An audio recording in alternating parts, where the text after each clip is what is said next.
At ito po yung pinakamahalagang dayeno na pwede po natin na maisip.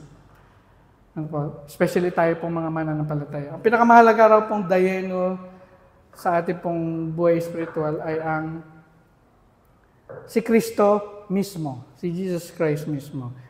Gaya nga po, sabi nga po doon sa binasa ko kanina sa Romans 5:8, ngunit ipinalaman ng Diyos ang kanyang pag-ibig sa atin nung mamatay si Kristo para sa atin nung tayo ay makasalanan pa.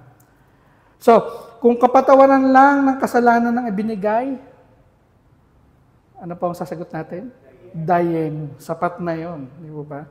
Pero siyempre, higit pa doon, ay binigyan niya po tayo ng Espiritu Santo. Iniwanan po tayo ng Espiritu Santo. Meron po tayong bagong buhay. Ano po? Yun yung maganda po sa ating pananampalataya, may reset, refresh tayo. Bago tayo, kaya nga po born again. Meron po tayong peace, kapayapaan, at meron po tayong hope or pag-asa sa buhay na walang hanggan.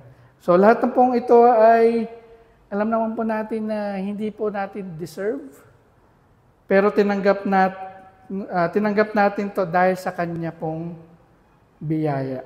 So, sapat na po ang biyaya ni Kristo, dayeno.